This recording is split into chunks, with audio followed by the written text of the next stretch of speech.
So we have seen 2 ampere current is flowing in this circuit. 2 ampere current starts at this point and divides into two currents, I1 and I2, then again join. So in this BC, the current is again same 2 ampere. Now in this third point, current is again divided into 12 ohm and 6 ohm and then again combined to 2 ampere and then 2 ampere. So this is the current. So in this 1 ohm current is 2 ampere. Now let us see what is the current in this 4 ohm and this 4 ohm. So let us see how can we calculate the current in these two resistances. Now consider a resistance between A and B. So we are seeing this point A and B where two resistances are in parallel. Okay, this is the first point where two resistances of 4 ohm and 4 ohm are in parallel. So this is A and B point.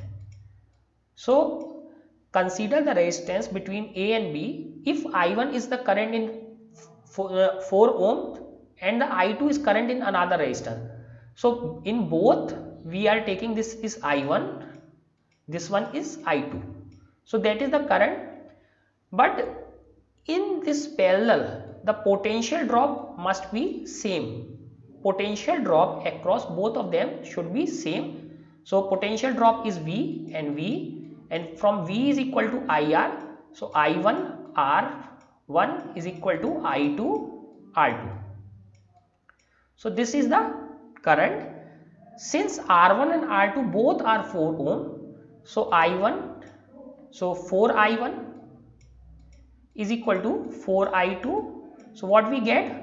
I1 is equal to I2. So in this case I1 is equal to I2, which is otherwise obvious from the symmetry of two arms. Let's leave this. We get I1 is equal to I2, and this I1, the current entering in this circuit is I is equal to 2 ampere current is entering into the circuit and 2 ampere current is leaving the circuit. I is equal to I1 plus I2, and we know that I1 and I2 both are equal. So simply writing 2I1. I is equal to 2I1 or I1 is equal to I by 2. 2 ampere, 2 ampere upon 2, that is 1 ampere.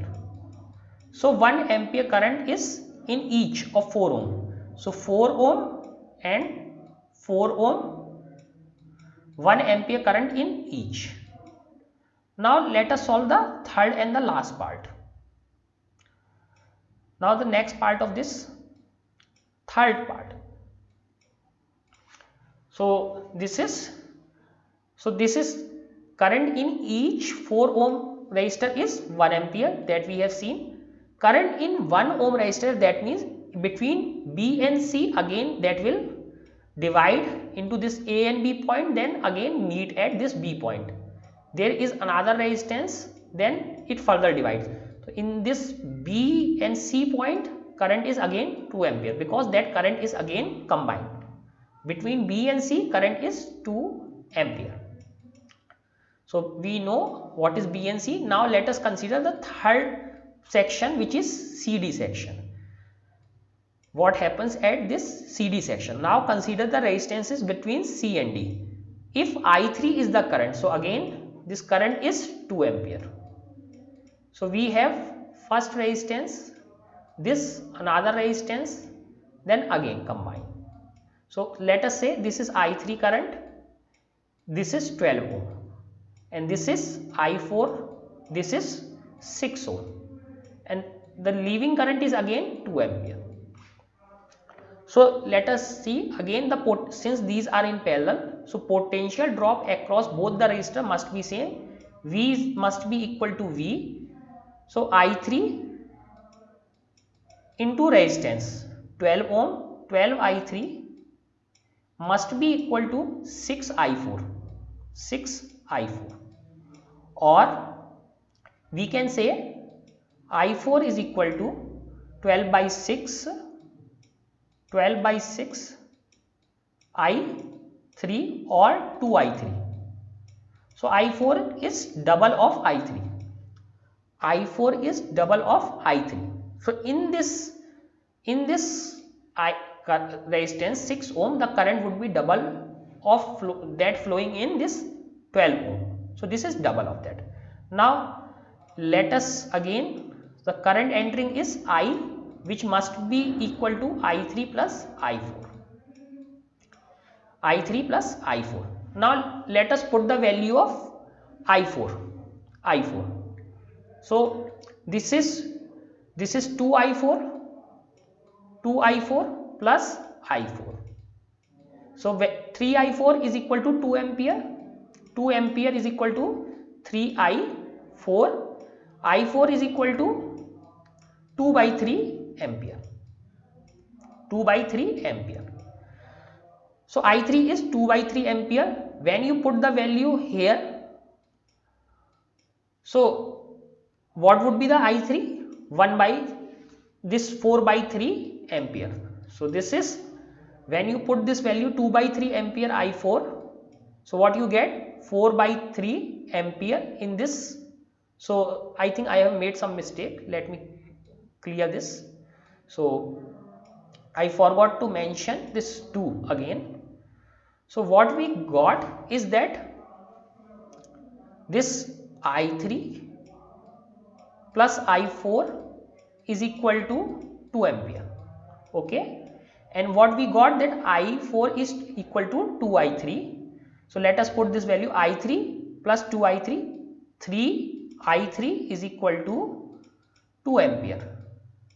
I3 is equal to 2 by 3. I3 is equal to 2 by 3 ampere. So what I made a mistake, I accidentally written this I4, while this is simply I3. Now this has become I3. So I3 is 2 by 3 ampere, and what is I4? I4 is just double of I3. So I4 is equal to 2 I3, 2 into 2 by 3, that is 4 by 3 ampere. 4 by 3 ampere. So we have seen the currents in all the resistances. So in this 1 ohm, 2 ampere, in both the 4 ohm and 4 ohm, current was same, 1 ampere. In 6 ohm, what we got, the current is 4 by 3 ampere, and in this 12 ohm, what we got is 2 by 3 ampere. Now we have to measure the potential drop across AB, BC and CD. Let us calculate that potential drop. So for first case, we know this circuit is in parallel. So potential drop across this first resistance or second resistance would be same. So let us take this first one. So V is equal to I, current was I1 R1. So current was 1 ohm,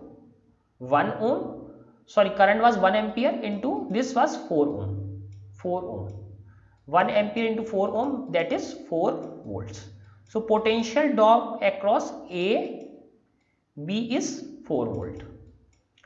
So potential drop across AB is 4 volt.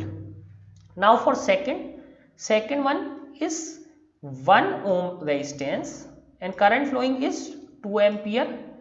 So V is equal to, again from I is equal to 2 ampere into 1 ohm, that is 2 into 1. Second potential drop is 2 volt. Second one is 2 volt.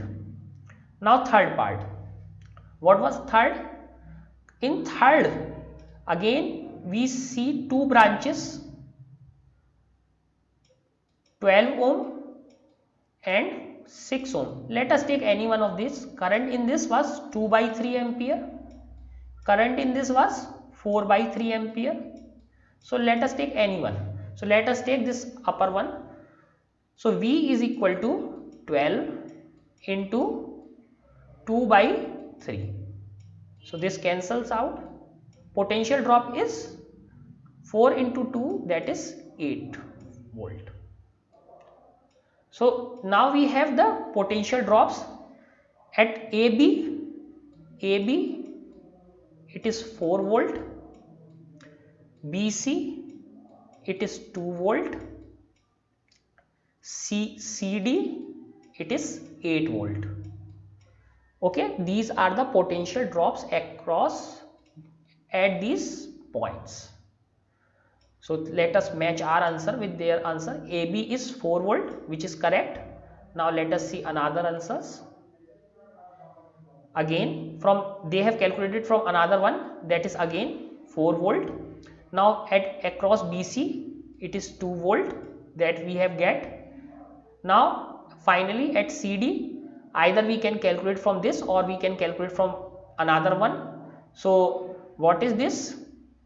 This 12 ohm into I3, that is 8 volt. Also they have calculated using this parallel resistance. So 2 ampere current is flowing into the circuit, and what is the R parallel? What did we calculate? The parallel resistance was 4 ohm. So 2 ampere into RP2 4 ohm, that is again 8 volt. Similarly they have used this parallel resistance thing. So 2 ampere is flowing in equivalent resistance 2 ohm. So in all the way we are getting 4 volt, 2 volt and 8 volt.